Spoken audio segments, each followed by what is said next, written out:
Olá, pessoal. Eu sou a Maria Carminda e vou estar com vocês nessa unidade 3. Nela falaremos sobre grãos e sementes armazenados na propriedade. Os grãos e sementes são seres vivos e, como já visto nos capítulos anteriores, são necessárias algumas medidas para a manutenção de suas reservas de forma segura, seu vigor, valor nutricional, a fim de evitar o processo de deterioração. Durante o armazenamento, os grãos e sementes não serão melhorados, apenas conservados. Visto isso, são necessários alguns cuidados, como procedências de sementes mudas, genética, recursos endoclimáticos, tratos culturais, além de colheita no momento certo, a fim de evitar o processo de deterioração durante a colheita, né, os danos físicos e mecânicos, limpeza e preparo, secagem e também o armazenamento. Como organismos vivos, os grãos e sementes armazenados respiram. Eles produzem, água, calor e gás carbônico. Da mesma forma que outros micro-organismos. Iniciando, assim, uma série de reações que a gente chama, de dinâmica metabólica. Assim, a gente vai ter, os micro-organismos prifólicos, que são aqueles que sobrevivem a baixas temperaturas, os micro-organismos mesafólicos, que são aqueles medianos, que sobrevivem a temperaturas de 20 a 40 graus, por exemplo, os ácaros e os insetos, e os micro-organismos termófilos, que são aqueles que sobrevivem a altas temperaturas. Assim, com essa produção de água e calor, há o favorecimento e intensificação dos processos respiratórios e os ataques dos micro-organismos, com o aumento da atividade enzimática. O fenômeno intensifica o calor, ocorre a desnaturação das proteínas e, consequentemente, a inativação enzimática. A partir desse limite, de calor acumulado, assim a gente tem a autocombustão. Um fator importante é que a aeração ela remove esse calor, uniformiza a temperatura do sistema, reduzindo os efeitos das correntes de ar, dificultando o processo de deterioração, como a gente viu na unidade 1. A deterioração ela ocorre nos processos de colheita, secagem e no armazenamento. A deterioração dos grãos e sementes envolve uma série de reações fisiológicas, bioquímicas e físicas que eventualmente causam a morte do produto. Essas alterações são progressivas e determinadas por diversos fatores. Aqui eu trouxe o exemplo, por exemplo, de grãos de soja mofados. No entanto, a manutenção dos grãos e sementes com grau de umidade favorável pode minimizar as reações que conduzem à deterioração no armazenamento. As sementes, elas possuem algumas particularidades. Vejamos, no caso das sementes recalcitrantes, essas são sementes que não podem ser secas pelos métodos tradicionais, que são um exemplo da manga, do abacate e do cacau, por exemplo. Nesse caso, o produtor ele pode estar fazendo a muda logo no processo que ele obteve essa semente. Já as ortodoxas, elas podem ser secas até baixos teores de água e armazenadas em ambiente com temperaturas baixas. Por exemplo, os grãos de feijão, milho, arroz, aveia, o trigo, entre outros. Sendo também classificados de acordo com a composição de suas reservas. Como, por exemplo, a gente tem os amiláceas, que são ricos em amidos, que são os milhos, o trigo, arroz, a aveia e a cevada.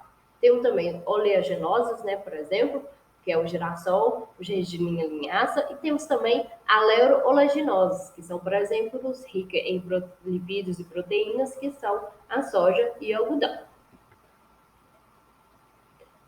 O processo das reservas em grãos e sementes é governado pelo controle enzimático, que pode ser alterado por fatores inerentes da espécie, como alguns inibidores, e também alguns fatores externos, como, por exemplo, a temperatura.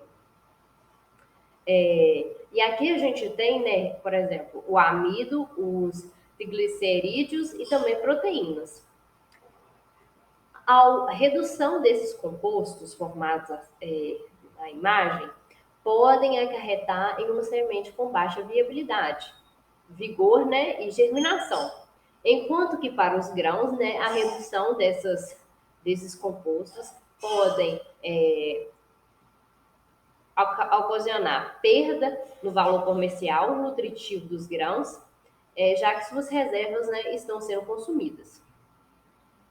Além disso, devemos nos atentar aos níveis de águas contidos nos grãos e nas sementes, né? Como, por exemplo, um teor de água superior a 45% a 60%, a semente ela pode germinar ali no pacote que está armazenado.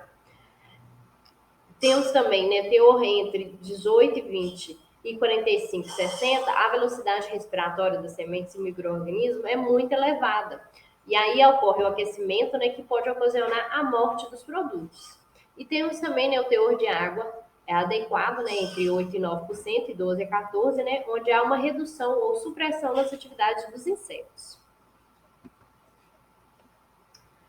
Devemos também ter cuidado com a sanidade, assim, né, retirando os produtos doentes, pois estes possuem um período menor de armazenamento, além de disseminarem a contaminação, e também os que estão com danos, né, que apresentam algum dano, como sementes muito secas, elas sofrem trincas, né, com maior umidade, e verdes, elas podem ocorrer o esmagamento. Então, nesse caso, o correto é fazer a colheita no momento ideal, né? Para a gente evitar esse tipo de danos. E quando que né? O que a gente chama de colheita no momento ideal? A gente é chamado de maturidade fisiológica. É quando a gente tem, né? Um teor de água reduzido, um alto teor de germinação, né? O tamanho da semente já está adequado, ela já está no seu maior acúmulo de matéria seca, assim como no seu maior ponto de vigor. E aí sim a gente pode estar colhendo essa semente. Ou seja, aqui, né, nesse encontro aqui do teor de água, nessa essa curva azul, e também essa vermelha, né, de germinação. Nesse ponto a gente pode colher. Durante o armazenamento, pode haver também algumas perdas com ataques de insetos roedores, né, que junto aos fungos causam diminuição do peso do produto, fermentação, rancificação dos lipídios, entre outros. Essas características serão faladas nas próximas unidades. Conhecer e compreender a dinâmica de ação dos produtos vivos e a interação com o meio que os circundam é primordial para que boas práticas sejam realizadas durante a armazenagem, a fim de obter maior potencial pelos produtos, com reflexos positivos na comercialização, na qualidade nutricional, nas condições de semeadura e formação de estande, tendo em vista a qualidade por longos períodos e maior lucratividade. Foi isso que a gente viu nessa nossa unidade 3. Espero que tenha sido proveitoso e até a próxima unidade.